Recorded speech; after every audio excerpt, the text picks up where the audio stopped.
ओम शांति। चलिए योग करते हैं थोड़ी देर।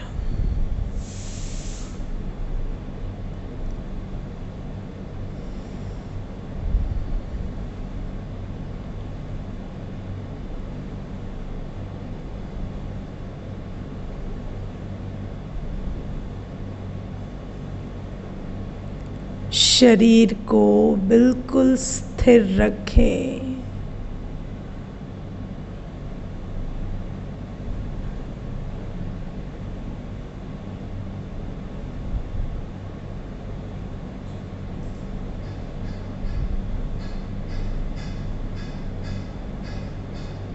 ये दुनिया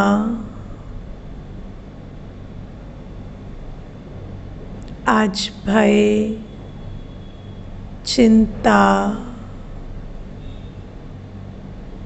और अशांति की अग्नि में जल रही है।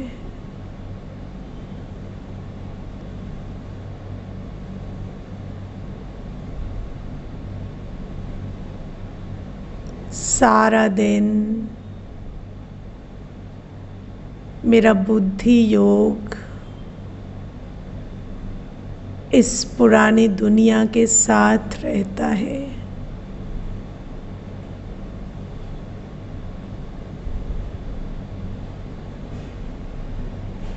कुछ क्षणों के लिए अपना बुद्धि योग इस बाहर की दुनिया से निकाल भीतर की दुनिया की ओर ले जाएं।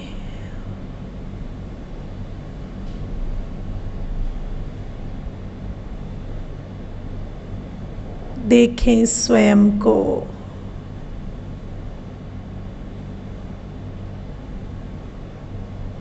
मैं एक आत्मा हूँ। आँखों के पीछे स्थित एक शांत आत्मा।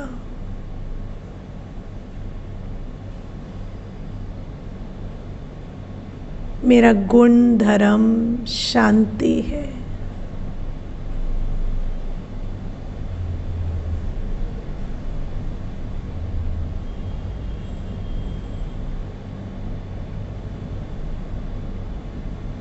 कुछ देर अपने ध्यान को स्वयं पर एकाग्र करें। एक शांति का सितारा जिससे शीतल शांत किरणें निकल मस्तिष्क और शरीर को शांत करती जा रही हैं।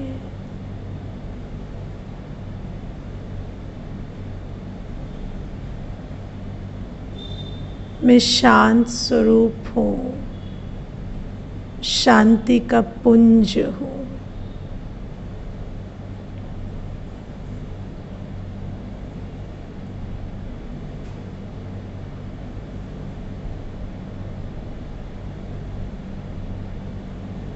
अब स्वयं पर शिव बाबा की शीतल शांत छत्र छाया अनुभव करें। वो शांति का सागर शिव बाबा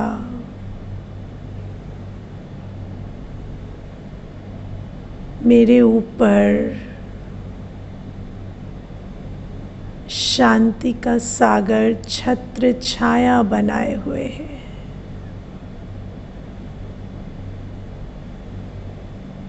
शिव बाबा जो शांति का स्रोत है,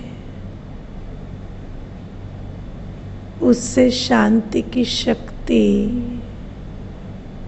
मुझ आत्मा तक पहुंच रही है।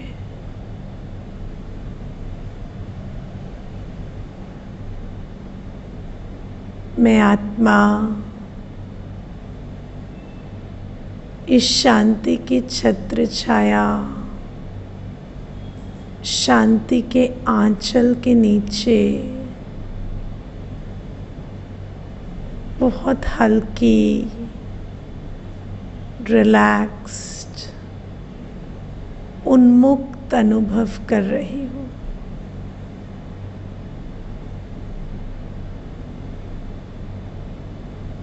कुछ देर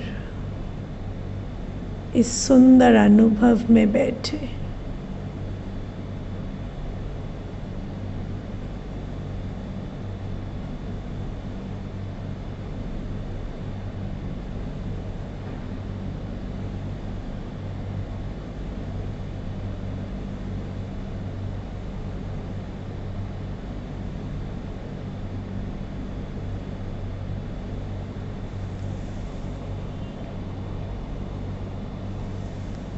ओम शांति।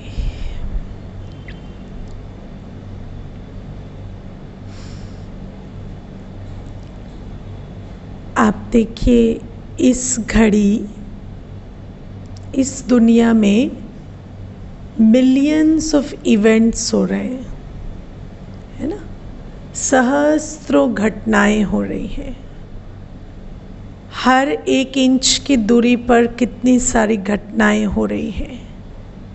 आपके पीछे किचन में कुछ हो रहा है, आपके घर के 4 कमरों में या 2 कमरों में अलग अलग चीज़ें हो रही हैं। आपके आसपास किसी के घर में कोई बात हो रही है, किसी के कोई। संसार में अलग अलग देशों में अलग अलग तरह की बातें हो रही हैं। लेकिन हमारा जो अनुभव है वो अनुभव इस पूरे संसार का अनुभव नहीं है। हम वो अनुभव करते हैं जहाँ से हमारी बुद्धि जुड़ी होती है ना। बुद्धि माना ध्यान। अगर अभी आप टीवी खोलकर किसी पर्टिकुलर देश की खबर सुन रहे हैं तो आपका बुद्धि योग कहाँ से जुड़ गया? उस देश से, वहाँ की घटना से। तो आपका बुद्धि योग जब वहाँ जुड़ गया तो आपका अनुभव क्या बन गया? जो वहाँ चल रहा है वो आपको अनुभव होने लगा, है ना। इसलिए जहाँ बुद्धि जुड़ती है वहाँ मन जो है उस चीज़ को अनुभव करने लगता है। अब आप देखो, जैसे बाबा हमें हमेशा कहते हैं कि याद नहीं, योग नहीं, याद करो, है ना। क्योंकि सब लोगों को योग योग योग सुनते हुए ऐसा लगता है पता नहीं ये योग क्या है और ये बहुत डिफ़िकल्ट है। तो बाबा हमेशा हमें कहते हैं योग नहीं, याद करो। जैसे तुम यहाँ बैठे किसी को भी याद करते हो, है ना। आप बच्चे को कैसे याद करते हैं? कैसे याद करते हैं? माँ को कैसे याद करते हैं? बच्चे को कैसे याद करते हैं? तो आप देखो, बुद्धि जो है वो चित्र बनाती है। बुद्धि में उसका चित्र आता है और मन अनुभव करता है उसके चरित्रों को। ऐसा ही है ना। जब बुद्धि में चित्र बनता है तो मन उस व्यक्ति के अनुभव, चरित्रों को अनुभव करने लगता है। तो वैसे ही शिव बाबा कहते हैं जैसे तुम अपना बुद्धि योग संसार में कितनी सारी घटनाओं के साथ लगाते हो और उसका चित्र जब तुम्हारी बुद्धि में आता है तो तुम्हारा मन उससे अनुभव करने लगता है। ऐसे ही अब हर घड़ी जानो कि जैसे दुनिया में यहाँ ये हो रहा है, वहाँ वो हो रहा है, ऐसे इसी घड़ी मैं भी यहाँ उपस्थित हूँ। अनुभव कर कर देखें, शिव बाबा आपके संग संग चलता है। और जैसे ही आप ध्यान देंगे कि शिव बाबा तो यहाँ है, तो उनकी जो छत्र छाया है उनका अनुभव हमारा मन करने लगेगा। तो बुद्धि की सारी बात है, बुद्धि को यदि दुख देने वाली घटनाओं से निकालकर सुख के सागर के तरफ लगाएंगे तो सुख का अनुभव होने लगेगा, क्योंकि जहाँ बुद्धि का योग लगता है मन उसको अनुभव करने लगता है। तो अभी तक हमें ये पता था कि बाहर जो आँखों से दिखाई देता है, कानों से सुनाई देता है, वहाँ पर क्या हो रहा है, लेकिन आध्यात्मिक ज्ञान के बल से अब हमें ये पता चला कि जैसे वहाँ अशांति है वो एक सत्य है, ऐसे मैं यहाँ एक शांति पुंज हूँ ये भी सत्य है। शिव बाबा यहाँ बैठे मुझे शांति का दान दे रहा है ये भी सत्य है। अब मैं अपना ध्यान वहाँ रख कर अपने मन को की शक्ति को क्षय करना चाहती हूँ, या मैं अपना ध्यान यहाँ ले जाकर शिव बाबा पर ले जाकर अपने को भरपूर करना चाहती हूँ, ये मेरी चॉइस है ना। क्योंकि हम जिस पर ध्यान देंगे वो अनुभव हमें होने लगेगा। अब सबसे बड़ी बात है, अगर हम कलयुग पर ध्यान देंगे तो कलयुग को एक हम अनुभव करेंगे तो हमारा मन कलयुगी अवस्था में आएगा। दूसरा जो मैंने आपको बताया, where attention goes energy flows and the thing grows, तो जहाँ ध्यान जाता है वहाँ हमारी शक्ति जाती है, और शक्ति जाती है तो उस चीज़ को वृद्धि होती है, वो चीज़ बढ़ती है। तो एक, जिस चीज़ पर आप ध्यान देंगे आप उसके जैसे बनते जाएंगे, और दूसरा अगर आप उस पर ध्यान दे रहे हैं तो उसकी भी शक्ति बढ़ती जा रही है। तो एक, कलयुग पर ध्यान देने से हमारी मन की अवस्था कलयुगी बन रही है। दूसरा, कलयुग पर ध्यान देने से कलयुग की भी अवस्था और प्रबल होती जा रही है, कलयुग की नकारात्मकता भी प्रबल होती जा रही है। और यदि हम अपना ध्यान वहाँ से हटाकर स्व पर और बाबा पर रखें तो एक, मेरे मन की अवस्था बढ़ेगी, अच्छी होगी, और दूसरा बाबा की शक्ति जब मेरी शक्ति बनेगी और मैं बाबा की शक्तियों पर ध्यान दूंगी तो इस संसार में शांति, प्रेम, पवित्रता का संचार बढ़ने लगेगा, क्योंकि मैं अपने मन में उस शांति, प्रेम, शक्ति को धारण कर कर अपने नैनों के द्वारा, वाइब्रेशंस के द्वारा, कर्मों के द्वारा इस संसार में आगे फैलाऊंगी। समझ आ रही है बात? हाँ। अब यहाँ पर एक मैं आपको और अनुभव की बात बताती हूँ। आप बहुत लोगों को नापसंद करते हैं ना, बहुत लोगों के आपको जो वो करते हैं, जैसे वो बोलते हैं, जैसे वो व्यवहार करते हैं, वो आपको अच्छा नहीं लगता। आज आप एक सिद्धांत समझ लीजिए, जिनसे हम नफ़रत करते हैं धीरे धीरे हम उन्हीं के जैसे बन जाते हैं। जिनसे हम नफ़रत करते हैं हम धीरे धीरे उन्हीं के जैसे बन जाते हैं, है ना। इसलिए अगर हम अपने दिल में किसी के लिए नफ़रत रखते हैं तो कल हम भी उन्हीं के जैसे बन जाएंगे, और जब हम उनके जैसे बन जाएंगे तो हम अपने आप से कितनी नफ़रत करेंगे वो सोचिए। मैं आपको इसका एक प्रैक्टिकल एग्जाम्पल देती हूँ। मेरी एक फ्रेंड थी, तो उसको मैं शादी से पहले से जानती थी। तो वो टीचिंग करती थी शादी से पहले, और उसकी नेचर बहुत अच्छी थी, हेल्पफुल, कोऑपरेटिव। हम लोग साथ में कहीं भी बाहर जाते थे तो मैंने हमेशा देखा कि उसके साथ संस्कार मिलाकर चलना कभी मुश्किल नहीं होता था। वो बहुत गिविंग एटीट्यूड की थी। फिर जब उसकी शादी हुई तो रोज़ उसके मुंह से एक ही बात सुनती कि सास है ना दूध छुपा कर रखती है, सास ये देखती है कि कितना तेल डाला सब्ज़ी में, सास आगे पीछे घूमती रहती है, कोई फ्रीडम नहीं देती है, मैं जॉब करती हूँ इसीलिए जब हम मार्केट जाते हैं तो सास अपना पर्स नहीं निकालती है, ये वेट करती है कि पेमेंट मैं करूँगी।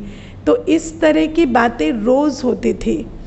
तो मैं उसको बार बार कहती थी कि वो जो करती हैं उनको करने दो, तुम अपनी चीज़ में रहो, डोंट लूज़ योर सेल्फ। लेकिन कुछ महीनों और अराउंड 1 साल के बाद हमने ऑब्ज़र्व किया, हम एक बार फिर साथ में कहीं बाहर गए थे, तो हमने देखा कि वो एग्जैक्टली वही कर रही थी जो वो सास के लिए कहती थी ना, कि वो भी वेट कर रही थी कि पेमेंट कौन करेगा। पहले ऐसा कभी नहीं होता था, पहले उसके अंदर बहुत कोऑपरेट करने की और हेल्पफुल होने की ताकत होती थी, पर इस बार वो हर चीज़ में कैलकुलेट कर रही थी और वो भी अपनी सास का पूरा डुप्लीकेट बन चुकी थी। तो ये जो बात है ये क्यों बता रही हूँ, क्योंकि आप देखिए, हम जो कर्म करते हैं वो हमारे संस्कार बन जाते हैं। हम जो सोचते हैं, जो बोलते हैं, जो करते हैं, वो हमारे संस्कार बनते हैं। अब क्या होता है, जब हम किसी के साथ रहते हैं, किसी के आसपास रहते हैं, तो वो जो कर रहे होते हैं हम उनके रिएक्शन में सोचते बोलते करते हैं, है ना। जैसे कोई कड़वा सोचता है, कोई स्वार्थ के हिसाब से सोचता है, कोई सिर्फ अपना सोचता है, तो आपके मन में भी रिएक्शन में क्या आता है, ये ऐसा सोच रहा है तो मैं भी इसका अच्छा क्यों सोचूं, मैं भी अपना सोचूं, मैं भी सेल्फिश हो जाऊं। तो अब आप देखो, आपने रिएक्शन में किया, लेकिन रिएक्शन में करने पर भी वो आपका एक्शन बना, है ना। और आपने स्वार्थवश सोचा, या किसी ने आपको कड़वा बोला, किसी ने आपको अवॉइड किया, तो आपने रिएक्शन में उसे अवॉइड किया या कड़वा बोला, या किसी ने आपको प्रॉपरली पूछा नहीं या खाना नहीं खिलाया, या किसी ने आपका सम्मान नहीं किया, तो आपने भी रिएक्शन में वही किया। लेकिन सबसे बड़ी बात है, जो आप करते चले गए ये सोचकर कि ये तो मैं उसके रिएक्शन में कर रही हूँ, ये आपका संस्कार बन गया धीरे धीरे। और जब ये आपका संस्कार बन गया तो उस आत्मा में और आप में कोई फ़र्क नहीं रहा। और आप सोचिए कि जो बात कोई दूसरा करता था तो इतनी अनकंफर्टेबल थी, वो जब मेरी नेचर बन जाए तो मैं अपनी नज़रों में कितनी गिर जाऊंगी। इसीलिए आज मनुष्य अपने आप से इतना असंतुष्ट है, क्योंकि हम अपने संस्कारों को दूसरे के व्यवहार के हिसाब से, बोल के हिसाब से, संकल्पों के हिसाब से सोचते बोलते करते करते हमने अपने संस्कारों को बहुत मलिन कर दिया है। और क्योंकि हमारे अपने संस्कार आज दुखदायी हो गए हैं, इसीलिए हमें सुख का अनुभव नहीं होता, शांति का अनुभव नहीं होता। इसीलिए इस बात का बहुत बहुत ध्यान देना है कि हमारा ध्यान कहाँ जा रहा है। कोई कुछ भी कर रहा है, कोई कुछ भी सोच रहा है, कोई कुछ भी कह रहा है, मेरा ध्यान कहाँ रहे, मैं कौन हूँ, मैं किसकी हूँ, है ना। और मेरा व्यवहार, मेरा सोच, मेरा बोल कैसा रहे, मेरे स्वमान के अनुरूप, और शिव बाबा के, मैं शिव बाबा की संतान हूँ, इस टाइटल के हिसाब से मेरा सोच बोल और कर्म रहे। क्योंकि मेरे सोच बोल और कर्म मेरे संस्कार बनेंगे, और मुझे सुख या दुख का अनुभव अपने संस्कारों के आधार से होगा।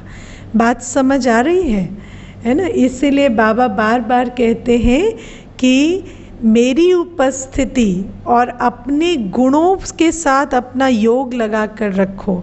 अपना जो ध्यान है वो हमेशा अपने निजी गुणों पर, और शिव बाबा जो गुणों शक्तियों का सागर है उसकी उपस्थिति के साथ रखो, ताकि कोई भी परिस्थिति में हमारा सोच बोल और कर्म जो है वो गुण संपन्न, शक्ति संपन्न रहे। ओके, ठीक है। आज हम परमात्मा से, शिव बाबा से हमारे क्या संबंध है वो समझेंगे। आप लोग सब आरती में गाते थे ना, तुम ही हो माता पिता, तुम ही हो बंधु सखा, तुम ही हो। कौन कौन गाते थे? हाथ उठाना। किस किस ने गाया है ये? तुम ही हो माता पिता, तुम ही हो बंधु सखा, तुम ही हो, है ना? तुम ही हो साथी, तुम ही सहारे। तो ये हमने सब ने गाया है। लेकिन क्या सचमुच परमात्मा के साथ हम ये संबंध निभाते हैं कि वो माता पिता बंधु सखा साजन शिक्षक सतगुरु है? क्या हमारे को ऐसी डे टू डे लाइफ में हम ये रिलेशनशिप परमात्मा के साथ रखते हैं? अब मैंने कल आपको ये खुशखबरी सुनाई कि शिव बाबा ब्रह्मा बाबा के तन में प्रविष्ट और सन्निविष्ट होकर हमें ये ज्ञान दे रहे हैं, प्यार दे रहे हैं, शक्ति दे रहे हैं। और शिव बाबा इस समय प्रैक्टिकली आकर हम बच्चों को अपना बनाते हैं। तो शिव बाबा हमें बताते हैं कि तुम जो इन संबंधों में भटक रहे हो, यहाँ पर हर आत्मा के साथ तुम्हारा केवल एक संबंध है। वो क्या है? भाई भाई का, है ना? कोई आत्मा तुम्हें भरपूर नहीं कर सकती, कोई आत्मा तुम्हें सहारा नहीं दे सकती, कोई तुम्हारी जिम्मेवारी नहीं ले सकती। ऐसा कोई भी तुम्हारे आसपास नहीं है। इसीलिए अपनी डिग्निटी को कभी नहीं खोना। डिग्निटी कैसे खोते हैं? देखो, जब हम किसी के लिए ये अपने अंदर ये स्वमान रखते हैं कि मेरा इनके साथ ये संबंध है कि मैं इनको प्यार और सम्मान दूं, राइट? तो फिर उस समय मैं प्यार और सम्मान देती जाती हूँ और उधर से भी मुझे प्यार और सम्मान मिलता जाता है। होता है ना ऐसा, है ना? लेकिन एक दिन हमारे दिल में आता है, मैं ना ज़्यादा दे रही हूँ, ये कम दे रहे हैं। ठीक है, आप देखना कोई नया रिश्ता होगा ना, तो उसमें शुरू में क्या होता है, आप उनको एक बार फ़ोन करेंगे, वो आपको 2 बार करेंगे, आप उनको 3 बार करेंगे, तो बहुत अच्छे से चलता रहेगा, क्योंकि आप दाता बनकर दे रहे हैं तो उधर से भी मिलता रहता है। फिर एक दिन आपके मन में आता है कि ये जो आत्मा है ना, मैंने इनको 2 बार फ़ोन किया, ये मुझे 1 बार फ़ोन किए और ये दोबारा नहीं किए, अब मैं भी नहीं करूँगी। ठीक है, तो जिस दिन हम अपनी डिग्निटी खो देते हैं, डिग्निटी खोना मतलब हम देवता से मंगता बन जाते हैं हम दाता से भिखारी बन जाते हैं। जिस दिन ये होता है ना, उस दिन हम क्या करते हैं, हमारे पास जो किसी को कुछ देने का गुण है उसको हम यूज़ नहीं करते, है ना? और जब हम उसे यूज़ नहीं करते तो धीरे धीरे हमारी वो एनर्जी ब्लॉक होने लगती है, राइट? और फिर जब हम प्रेम किसी को देंगे ही नहीं, मीठा बोलेंगे ही नहीं, तो हमारी एनर्जी ब्लॉक होते होते होते धीरे धीरे ख़त्म हो जाती है। और एक्सक्यूज़ मी, हम अपने अंदर एक खालीपन को अनुभव करते हैं। अब कभी कभी हम ऐसा सोचते हैं कि ये खालीपन हम इसलिए अनुभव कर रहे हैं क्योंकि सामने वाला मुझे प्यार सम्मान नहीं दे रहा, लेकिन एक्चुअली वो उस वजह से अनुभव नहीं हो रहा, वो इस वजह से अनुभव हो रहा है क्योंकि मैंने उनको प्यार सम्मान देना छोड़ दिया। तो जब छोड़ दिया तो मैंने अपनी एनर्जी को ब्लॉक कर दिया, है ना? अब आप सोचो कि आप अगर 5 दिन वेट कर रहे हैं कि कोई मुस्कुराए तो मैं मुस्कुराऊं, ठीक है? आप ऐसे दिन आते हैं ना घर में ऐसे दिन आते हैं कि नहीं, जब झगड़ा हो जाता है और आप वेट कर रहे होते हैं कि पहले कौन स्माइल करेगा या पहले कौन बात करेगा। तो वो जो 5 दिन आप वेट कर रहे हैं, आप 5 दिन मुस्कुराए नहीं, और 5वें दिन जब आप मुस्कुराते हैं तो आप महसूस करते हैं कि आपकी जो हंसी है वो फुल नहीं आ रही, है ना? क्योंकि आपने अपनी जो कैपेसिटी थी मुस्कुराने की, उसको उन 5 दिनों में खो दिया। आज आप देखिए, बिना वजह मुस्कुरा नहीं पा रहा, मनुष्य शांत नहीं हो पा रहा, या किसी से मीठा नहीं बोल पा रहा। किसी से मीठा बोलने के लिए हमें वजह चाहिए, हमें खुद शांत होने के लिए वजह चाहिए। क्यों? क्योंकि हमने अपनी कैपेसिटी को यूज़ ना करके धीरे धीरे उस एनर्जी को ब्लॉक करते करते खो दिया। तो शिव बाबा हमें कहते हैं कि तुम्हारे आसपास जो भी आत्माएं हैं वो सब डिप्लीटेड हैं, वो सब लो एनर्जी में हैं, और तुम मुझसे आज ज्ञान, प्यार और शक्ति प्राप्त कर रहे हो। तो तुम्हारा हर आत्मा के साथ क्या संबंध है? दाता का संबंध है। तुम्हें किसी से कुछ भी मांगने की या एक्सपेक्ट करने की ज़रूरत नहीं है। कभी भी ये संकल्प नहीं लेना, ये थॉट नहीं लेना कि मैंने इनके लिए इतना किया, अब ये मुझे रिटर्न दे, है ना। तो अगर ये नहीं करेंगे तो हमारी अपनी शक्ति, शांति की, प्रेम की, सुख की, हर चीज़ की, हर गुण की शक्ति जो है वो बहुत बहुत बढ़ती जाएगी, क्योंकि जितना आप उसे कार्य में लगाएंगे वो बढ़ेगी। मुझे कई बार लोग कहते हैं आप लोग इतने खुश कैसे रहते हैं? तो मैं कहती हूँ कि कोई भी बात हो जाए हम अपनी खुशी का खजाना खोते नहीं, we choose to be happy, है ना। तो चाहे कोई व्यक्ति कैसा भी व्यवहार करे, चाहे कैसी भी परिस्थिति आए, हम अपनी खुशी के खजाने को लुटने नहीं देते, है ना। हम अपनी खुशी को इंटैक्ट रखते हैं, हम हमेशा स्माइल करके बात करते, चाहे कोई कैसे भी बात करे। तो उससे क्या होता है, हमारी खुशी की शक्ति इंटैक्ट रहती है, हमें किसी के आगे हाथ नहीं फैलाना पड़ता, क्योंकि खुद का खजाना भरपूर है, राइट। तो ऐसे ही बाबा हमें कहते हैं कि दुनिया में हर आत्मा के साथ तुम्हारा भाई भाई का संबंध है। कोई आत्मा इतनी ताकतवर या शक्तिशाली नहीं कि वो तुम्हें भरपूर कर दे या तुम्हें कुछ दे दे।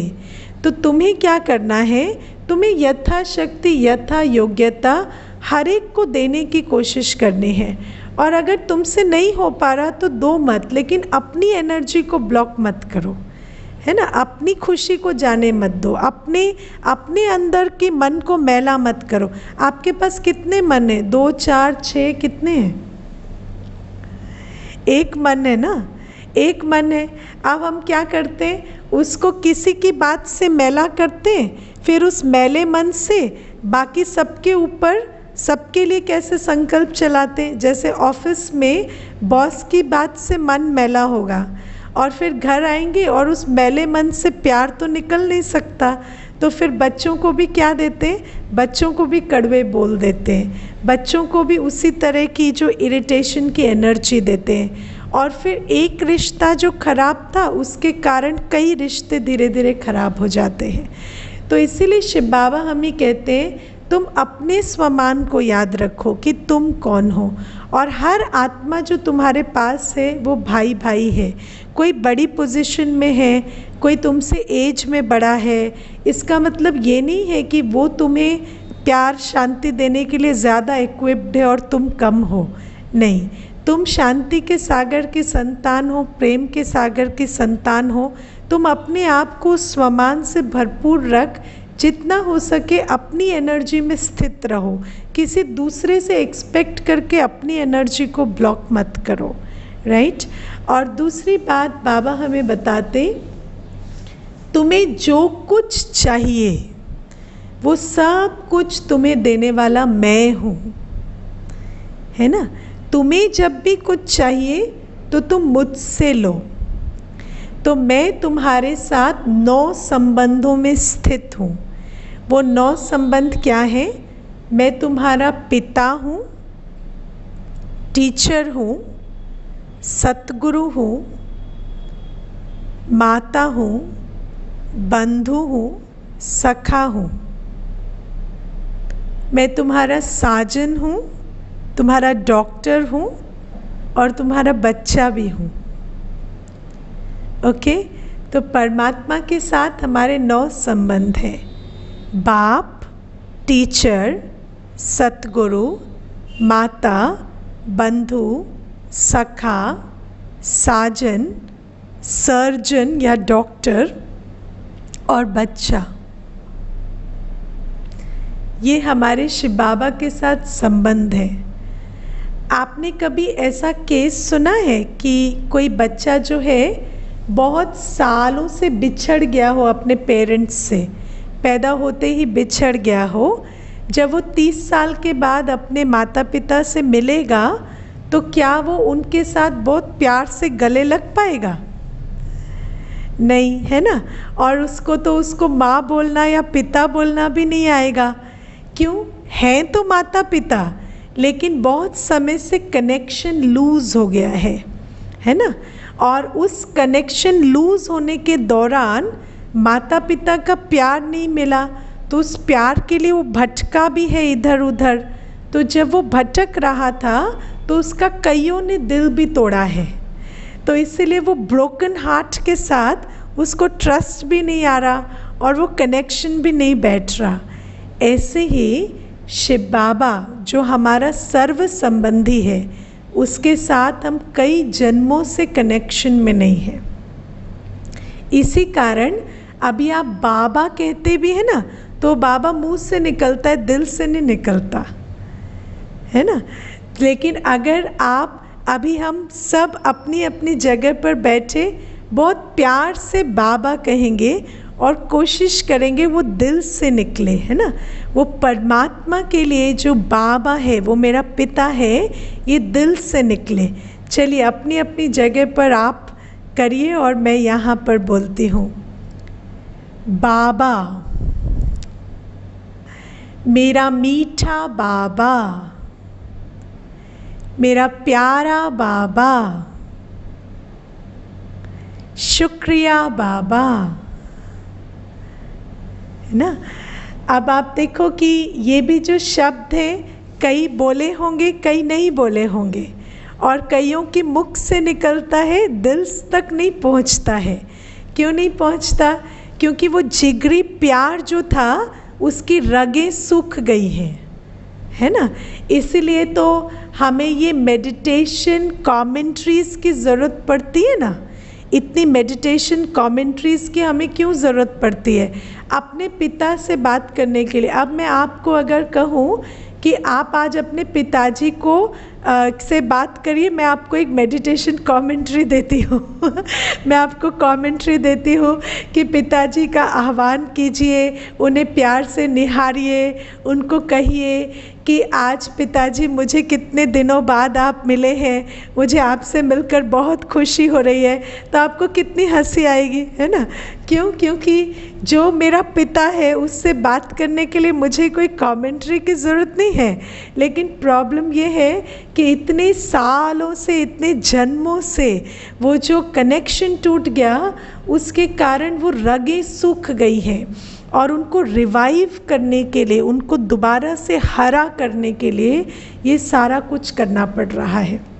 वरना आत्मा अपने पिता से संबंध जोड़े, ये कोई योग लगाने की बात नहीं है, वो तो है ही हमारा सर्व संबंधी, है ना। और जैसे मैंने आपको बताया कि वो हमें सब कुछ देने वाला है। अब सब कुछ देने वाला से मेरा क्या मतलब है? जैसे मैंने आपको कहा वो बाप है, टीचर है, सतगुरु है। अब आप देखिए, हमारे को एक भ्रम है। वो भ्रम क्या है कि हमारी जो नीड्स है वो फिज़िकल हैं, है ना। हमें लगता है, जैसे मैं आपको आज कहूँ कि आपको एक लिस्ट बनाइए कि आपको क्या क्या चाहिए, तो आप कहेंगे 5 जोड़े चप्पल चाहिए, है ना, दो जोड़े कपड़े चाहिए, या साड़ियाँ चाहिए, या कहेंगे कि मुझे तो ये गहने चाहिए, ये ऐसा ऐसा चाहिए, तो या मकान चाहिए, या मुझे कोई अच्छी जॉब चाहिए। तो हम समझते हैं कि हमें स्थूल चीज़ें चाहिए। लेकिन आपने कभी रुक कर सोचा है कि ये जो हम स्थूल में इतना कुछ चाह रहे हैं, वास्तव में इसके पीछे रहस्य क्या है? क्योंकि जितना हमारे अंदर भरता जा रहा है, हमारा घर, हमारा धन, बैंक अकाउंट जितना भी भरता जा रहा है, क्या अंदर भरपूरता आ रही है? अंदर तो नहीं आ रही। मैं आपको एक भाई की बात बताती हूँ। वो मुझे बताते थे कि वो जब सेंटर पर आते तो मुझे कहते, दीदी सेंटर पर कितना अच्छा लगता है, कितना खाली खाली और कितना स्पेस है यहाँ पर, बहुत अच्छा लगता है। तो मैंने उनको कहा आप तो वसंत कुंज में रहते हैं, आपका फ्लैट तो बड़ा होगा, 4 BHK में तो आप रहते होंगे, फिर आप ऐसा क्यों कहते हैं कि सेंटर बड़ा है, ये तो उस हिसाब से छोटा है, तो आपको ऐसा क्यों लगता है। तो मुझे कहते दीदी आपने ये बहुत बड़ा सवाल मुझे पूछ लिया। मैं आपको अपने जीवन की सत्यता बताता हूँ। मेरी पत्नी है ना बहुत शॉपिंग करती है, तो वो शॉपिंग जो करती है ना वो गुस्से में करती है।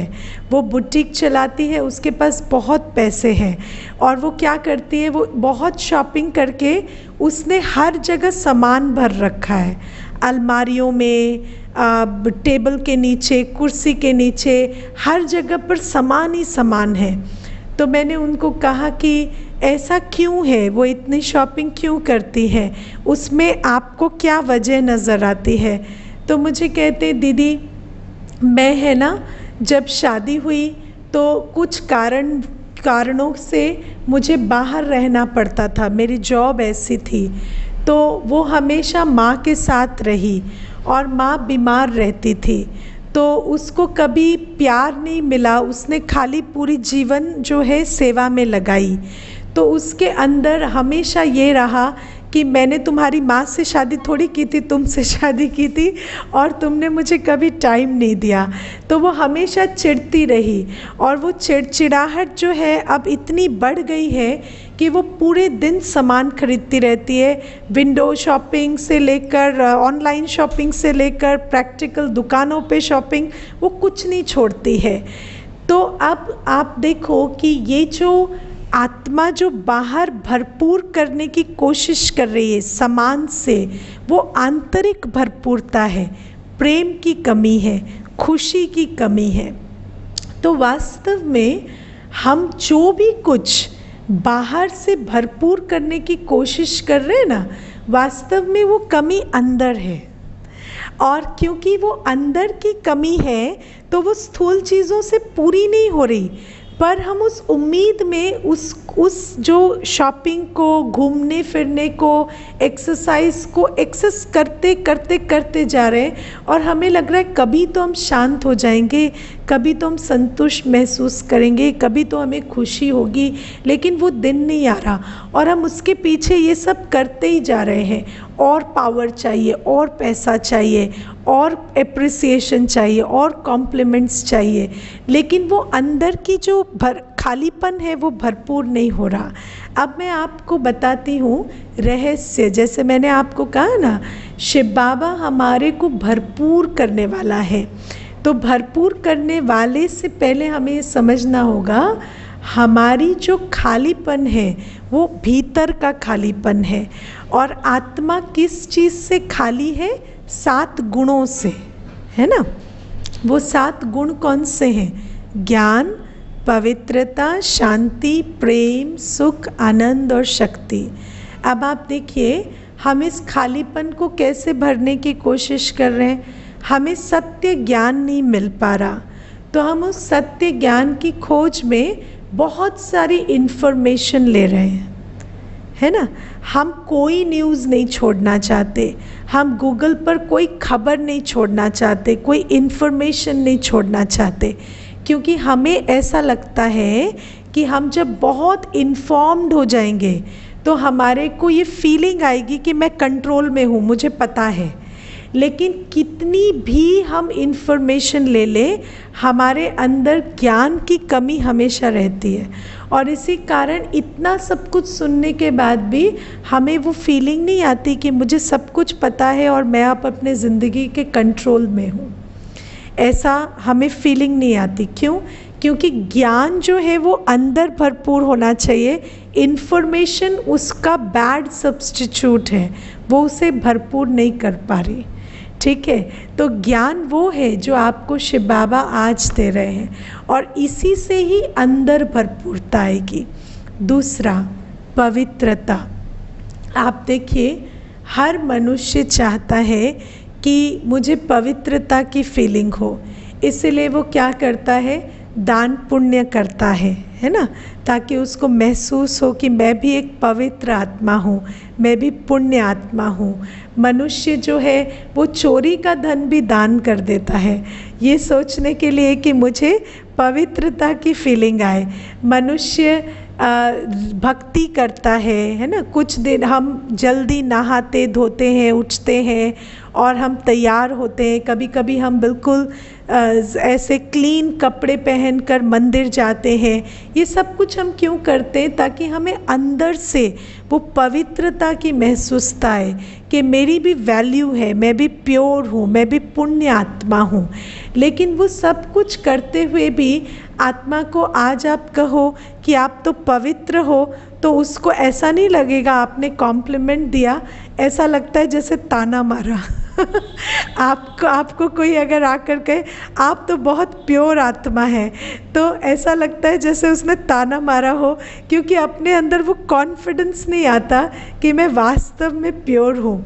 मुझे याद है एक भाई था, जब हम लोग पत्र लिखते हैं ना ब्रह्मा कुमारीज में, तो हम उसमें डियर डिवाइन ब्रदर या डियर डिवाइन सिस्टर से शुरू करते हैं। तो वो भाई मुझे बड़े बड़े ईमेल लिखता था रिटर्न में, और लिखता था please don't call me divine, मुझे डिवाइन मत बुलाइए, मैं डिवाइन या दिव्य या प्योर बिल्कुल नहीं हूँ। और उसको इतना पिंच होता था कि अगर उसको डिवाइन कह दे। और पहले पहले मैंने सोचा कि ठीक है वो ऐसे ही कह रहे हैं, पर ऐसा तो कोई नहीं होता जिसको ये बात बुरी लगे। लेकिन धीरे धीरे मैंने देखा कि उसको एक्चुअली तकलीफ़ हो रही थी, और मैंने उसको लिखना फिर बंद किया। मैं उसको डियर ब्रदर करके फिर लिखती थी। तो ये जो बात है कि प्योरिटी के लिए हम इतना कुछ करते हैं, लेकिन हमें कोई पवित्र कहे तो हमें कॉन्फिडेंस नहीं आता, क्योंकि हमारे अंदर ये चीज़ है कि हम इम्प्योर हैं, है ना। और आप देखना जैसे ही पवित्रता की क्वेश्चन आएगा ना, तो सब डेफिनेशन मांगते लेते हैं कि पवित्रता क्या होती है। क्योंकि कहीं ये हमें ब्रह्मचारी रहने को तो नहीं कहेंगे, कहीं ये हमें पवित्र रहने, काम या क्रोध को छोड़ने को तो नहीं कहेंगे, क्योंकि मनुष्य के अंदर इतना अपनी अपवित्रता के साथ लगाव होता है कि वो उसको छोड़ना नहीं चाहता, है ना। तो इसीलिए ये जो आंतरिक भरपूर खालीपन है वो पवित्रता की कमी के कारण है। और हम कुछ भी कर लें, जब तक हम पवित्र नहीं बनेंगे, वो कैसे बनेंगे हम धीरे धीरे सीखेंगे, लेकिन जब तक हम पवित्र ना बने तब तक हमारी आंतरिक भरपूरता पॉसिबल नहीं है। तीसरा, शांति के लिए। शांति के लिए आप नेचर वॉक्स के लिए जाते हैं, आप हॉलिडे पे जाते हैं, कितनी जगह आप जाते हैं, लेकिन फिर भी शांति जो है अंदर की चीज़ है ना, तो आप वहाँ जाते भी डिस्टर्ब हो जाते हैं, है ना। कई महीनों पहले की बात है, मेरी कोई फ्रेंड है वो कश्मीर गई, तो मुझे कश्मीर जाने से पहले कहती वादियों में बहुत शांति है, वादियों में बहुत शांति है। फिर उसके बाद जब वो आई तो मैंने कहा कैसा रहा आपका एक्सपीरियंस, तो मुझे कहती है नहीं, वो ड्राइवर था ना जो गाड़ी चला रहा था वो बहुत बात करता था, बिल्कुल चुप नहीं रहता था, मेरा तो पूरा ट्रिप ख़राब कर दिया उसने। तो मैंने कहा एक ड्राइवर की वजह से तुम्हारा पूरा ट्रिप ख़राब हो गया, वो ड्राइवर की वजह से नहीं, वो तुम्हारे संस्कार के कारण हो गया। क्योंकि मन में जब अशांति होती है तो आपको किसी की बात इरिटेटिंग लगती है ना, कोई थोड़ा बोले तो उसमें झल्लाहट होती है। अब ऐसे संस्कारों के साथ चाहे पहाड़ों पे चले जाओ, चाहे समंदर की सतह में चले जाओ, कभी शांति नहीं मिलेगी। तो परमात्मा कहते हैं शांति तो आंतरिक चीज़ है, उसको तुम बाहर ढूंढ रहे हो पर वो पूरी नहीं पड़ती। अब आप देखो प्रेम के लिए हम क्या करते हैं, इंस्टाग्राम फेसबुक अकाउंट्स बनाते हैं, है ना, और ट्विटर के अकाउंट बनाते हैं, और फिर वहाँ अपनी झूठी झूठी तस्वीरें डालते हैं। और कई बार अगर इस बार घूमने नहीं गए तो कभी सालों पहले गए थे उसकी तस्वीरें डालेंगे, और फिर वहाँ पर जो लाइक्स आएंगे और जो कमेंट्स आएंगे उससे सोचेंगे कि मुझे बहुत एप्रिसिएशन मिल रही है। तो प्रेम को भरने के लिए 3 चीज़ें हम ढूंढते हैं, एप्रिसिएशन, अप्रूवल और एक्सेप्टेंस, है ना। कोई मुझे स्वीकार करे, कोई मेरी प्रशंसा करे, और कोई मैं जो कर रहा हूँ उसको ठीक कहे, उसको वैलिडेट करे, अप्रूवल मिले। तो ये जो 3 चीज़ें हैं ये प्रेम का एक्सप्रेशन होते हैं। और आज उसको पाने के लिए हम कितना कुछ बाहर कर रहे हैं, लेकिन फिर भी हमें अगर कोई पूछे कि क्या सचमुच हमारे अंदर ये कॉन्फिडेंस पैदा हो गया है कि हम बहुत सुंदर हैं और हम बहुत अच्छे हैं, तो वो कॉन्फिडेंस नहीं है, क्योंकि जितने लाइक्स आते जा रहे हैं उतना खालीपन भी बढ़ता जा रहा है। और फिर एक डिसलाइक आता है तो सोचते ये किसने दिया है, ये सारे 50 लाइक्स तो ठीक है, लेकिन ये एक कौन है, इसको ढूंढो। ये हमेशा कुछ डिसलाइक देकर चला जाता है। तो ये जो बात है ये हमें सोचनी है कि जो हम ढूंढ रहे हैं वो आंतरिक भरपूरता है जिसको बाहर ढूंढ रहे हैं। इसके बाद आप देखो सुख। अब सुख हम किससे ढूंढते हैं? सुख हम ढूंढते हैं पैसे से, शॉपिंग से, है ना। हम समझते हैं सामान खरीदेंगे तो सुख मिलेगा, खुशी मिलेगी, लेकिन सामान बड़े भरते जा रहे हैं, घर छोटे होते जा रहे हैं, लेकिन सुख जो है वो आ नहीं रहा, है ना। कोई भी सामान खरीदते 2 महीने यूज़ करते या 2 दिन यूज़ करते और फिर वो वैसे के वैसे पड़ा रहता है। मुझे याद है एक बार एक बहन मुझे सुना रही थी कि उनके हस्बैंड विदेश गए, तो जब विदेश गए तो कुछ घर का सामान लेकर आए, लेकिन उसके लिए कोई ज्वेलरी नहीं लाए। तो उसने बहुत उसके बारे में झगड़ा किया कि वो ज्वेलरी नहीं लाए, मेरे लिए कुछ नहीं लाते, मेरे लिए कुछ नहीं लाते। फिर जब वो दूसरी बार गए तो वो एक ज्वेलरी का पीस लेकर आए, कुछ हार या कुछ लेकर आए। जब वो लेकर आए तो अब वो बताती है कि 15 साल हो गए दीदी, कभी भी नहीं पहना उसको, लेकिन उस दिन जब वो लाए तो बस सोचा कि खुशी मिली, तो बस खुशी तो सोच में ही थी, ज्वेलरी में तो नहीं थी। लेकिन हम सोचते हैं कि कोई सामान आएगा। अब आप देखो, हम अपने को इतना भी अलाउ नहीं करते कि मैं ये थॉट क्रिएट कर सकूं मैं खुश हूँ। उसके लिए मैंने 4 महीने वेट किया। वो एक ट्रिप से आए, झगड़ा किया, दूसरे ट्रिप तक वेट किया, और फिर क्या किया, जब वो ज्वेलरी का पीस देखा तो अपने आप को परमिशन दी कि चलो बोल सकते हो तुम खुद को कि मैं खुश हूँ। और फिर वो एक थॉट लिया, उस थॉट से खुशी हुई और उसके बाद फिर उसे ब्लॉक कर दिया, और फिर उसके बाद से और खुशी नहीं रही, है ना। फिर किसी और बात के कारण दुखी हो गए। तो खुशी जो है वो तो एक सोच की दूरी पर है, लेकिन हम उसे सामान, मकान, दुकान से पाना चाह रहे, वो नहीं मिलती। इसके बाद आनंद के लिए हम क्या करते? सेंशुअल प्लेजर्स, इंद्रिय सुख, है ना। ड्रग्स, सिगरेट, शराब, है ना।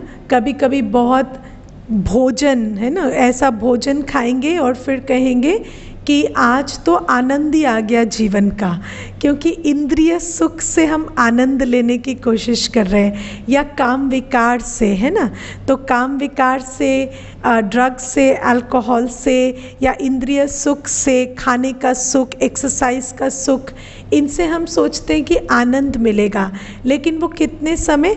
थोड़े समय, और फिर उसके बाद जो है फिर आत्मा खाली।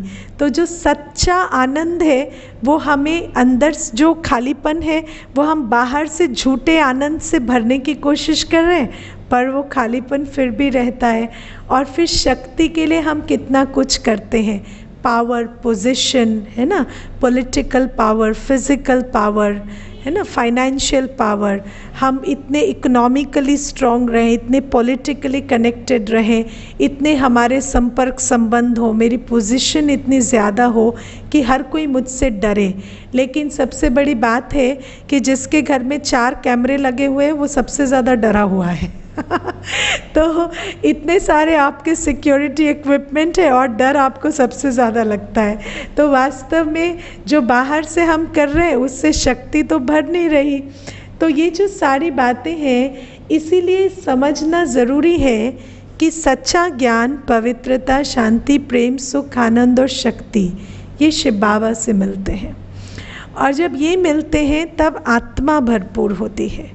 और बाबा हमें इसकी विधि भी बताते हैं और ये सारे गुण शक्तियाँ हमें देते हैं। और जब हम अंदर से भरपूर होते हैं तभी हमारे अंदर वो फीलिंग आती है कि मैं भरपूर हूँ, मैं निर्भय हूँ, मुझे कोई डर नहीं, मुझे कोई चिंता नहीं।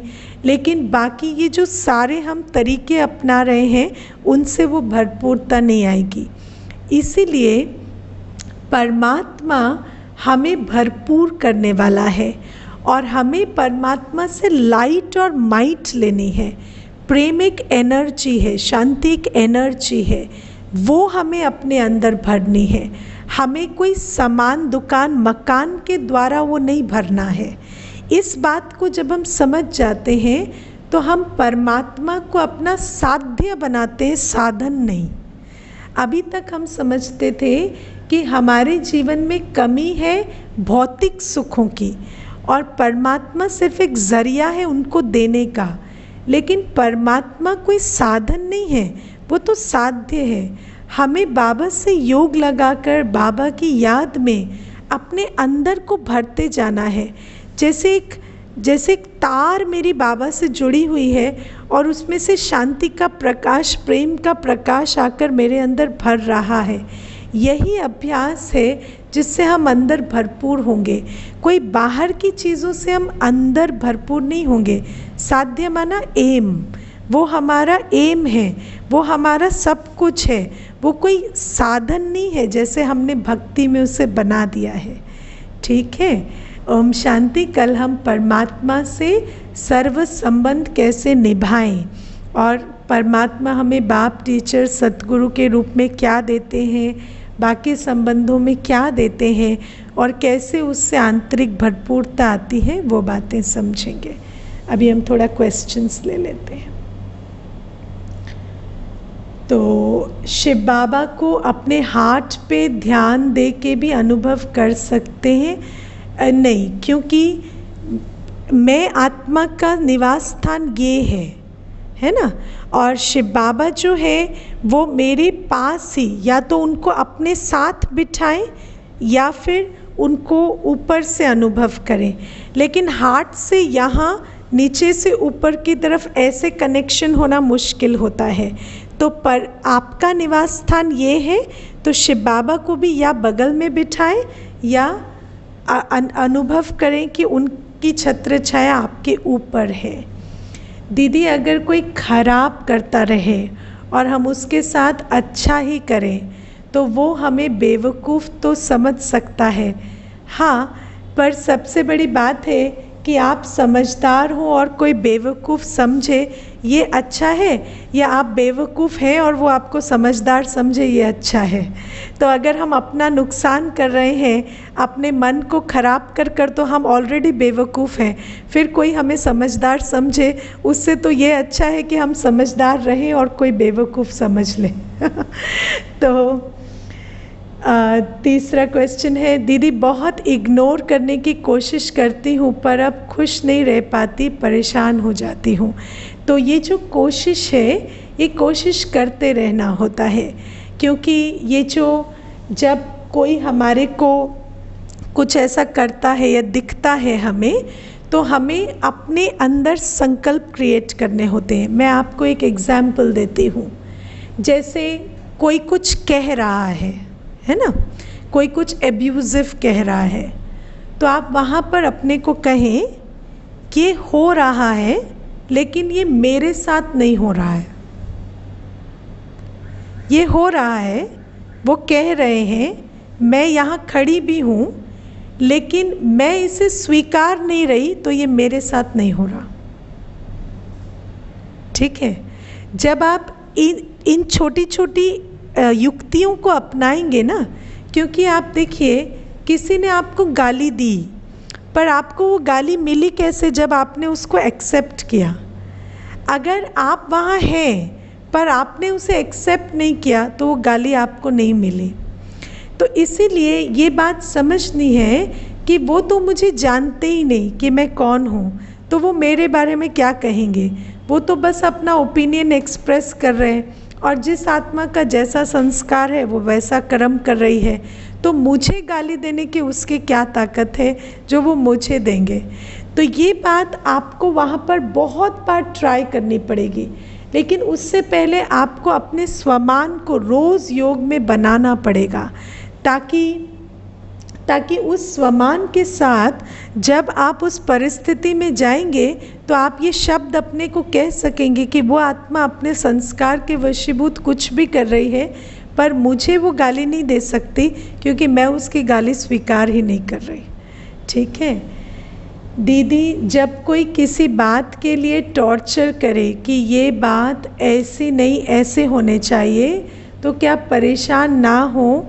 मन तो परेशान होता है ना सुनकर, एकदम फील तो होता है और दुख से स्थिति बन जाती है, तो कैसे क्या इग्नोर करना चाहिए? तो यही बोला ना, पहले आप समझिए कि जो आप सोचेंगे वो आपका संस्कार और आपकी फीलिंग बनेगी।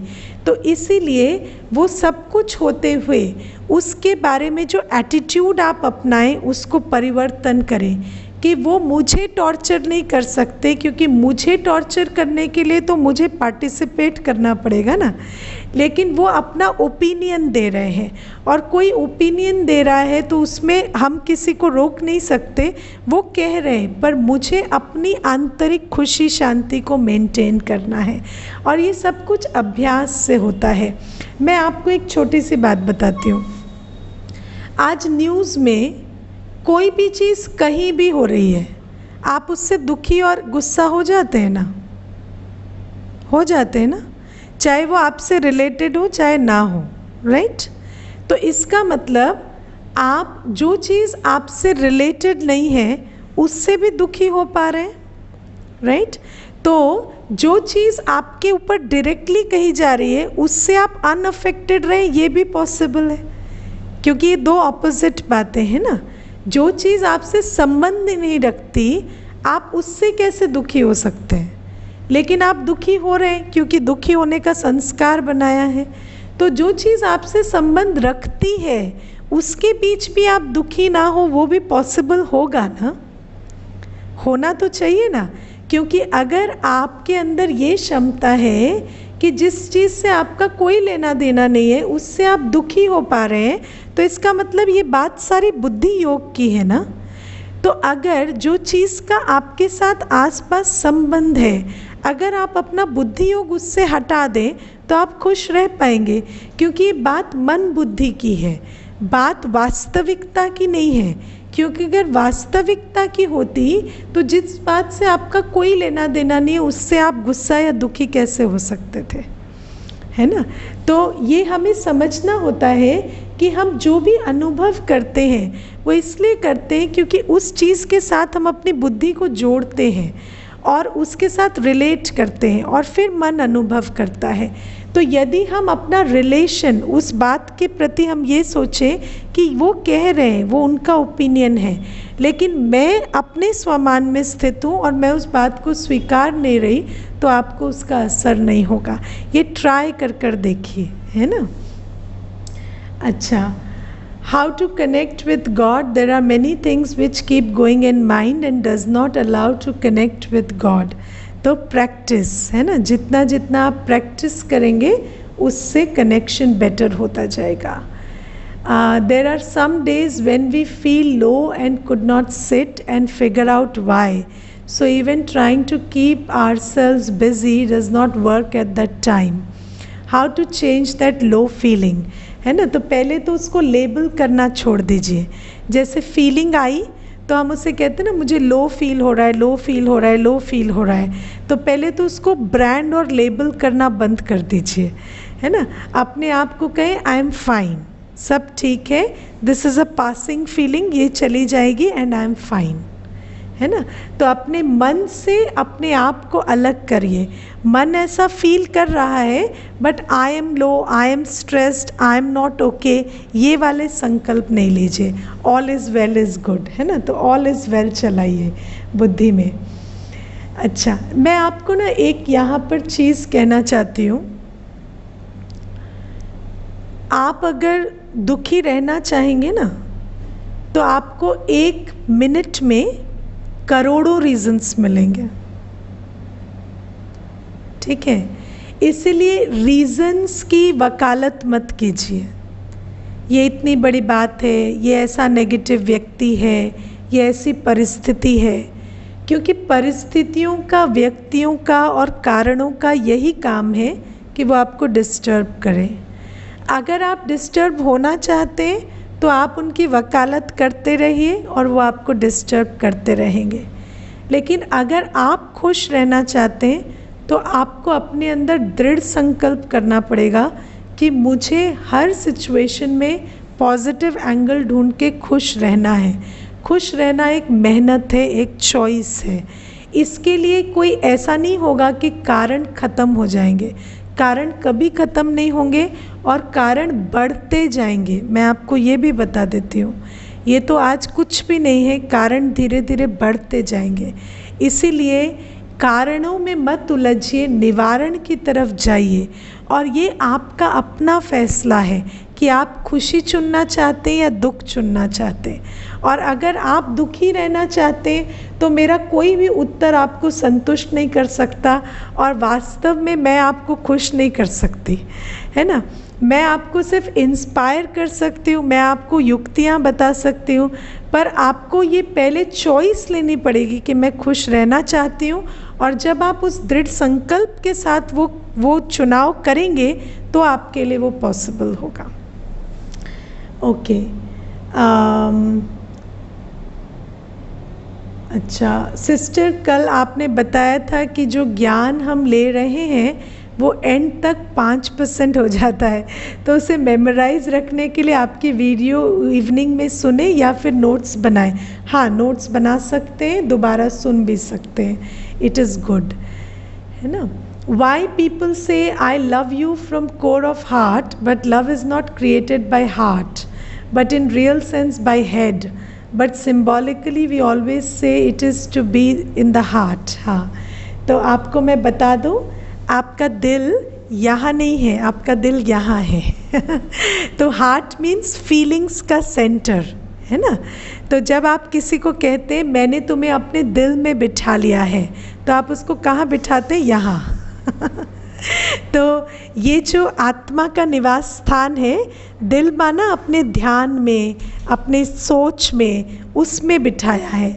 तो दिल आपका यहाँ है। और ये जो फिज़िकल दिल है ये तो पंपिंग ऑर्गन है, ये सोचता या अनुभव नहीं करता, ठीक है। ओके। ओके, कभी कभी किसी इंसान का एम ही होता है दुख देने का, लेकिन आपका एम भी तो दुख लेने का ही लग रहा है ना।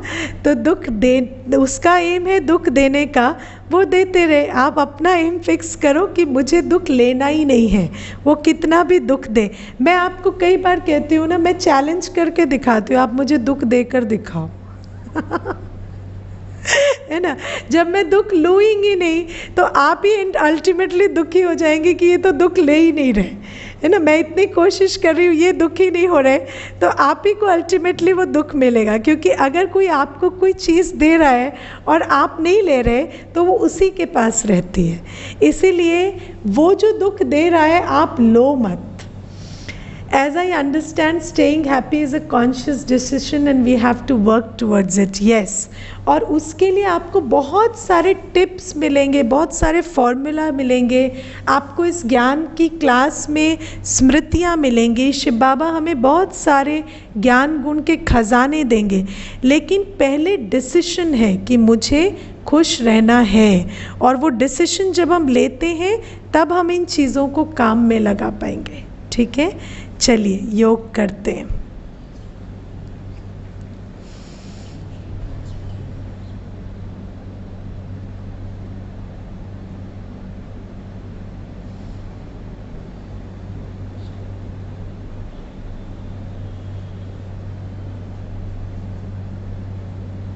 अपना ध्यान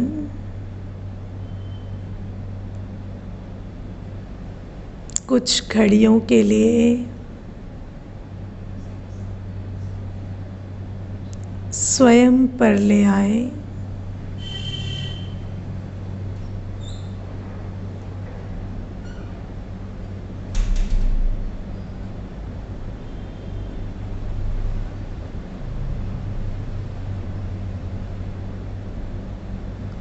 मैं आत्मा एक एनर्जी हूँ।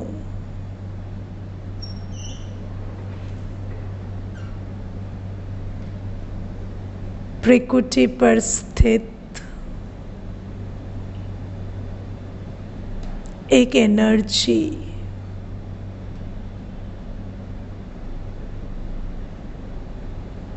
अपने प्रकाश को देखें।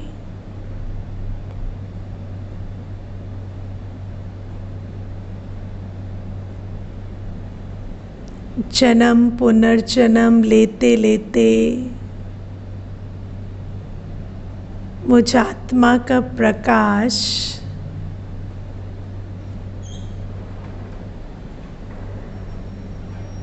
थोड़ा डिम हो गया है।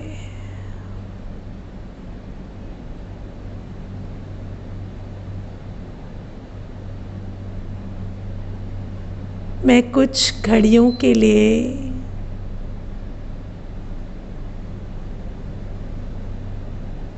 शिव बाबा जो इस आत्मिक प्रकाश के सागर हैं, उनसे कनेक्ट करते हूँ।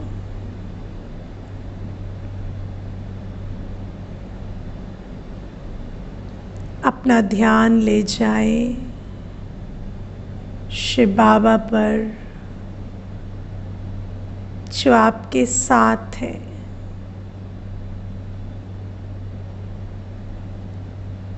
और जिनसे शांति का प्रकाश आप आत्मा तक पहुंच रहा है। शांति के प्रकाश की धारा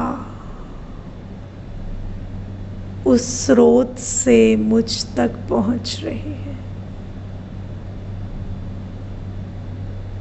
मैं अपने बुद्धि का मुख खोलकर उस शांति के प्रकाश को अपने अंदर समाती जा रही हूँ।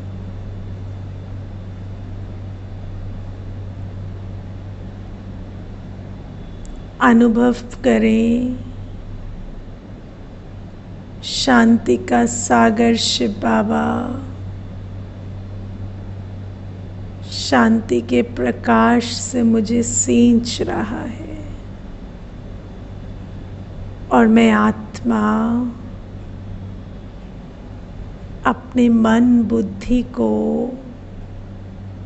खोलकर उस प्रकाश को अपने अंदर समाती जा रही हूँ।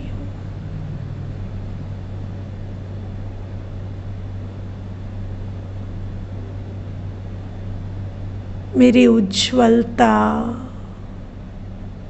मेरा हल्कापन, मेरा प्रकाश बढ़ता चल रहा है।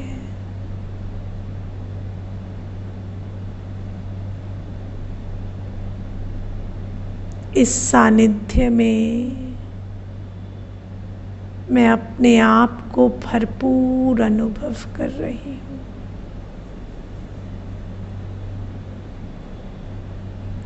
कुछ देर इस कनेक्शन में स्थित हो जाए।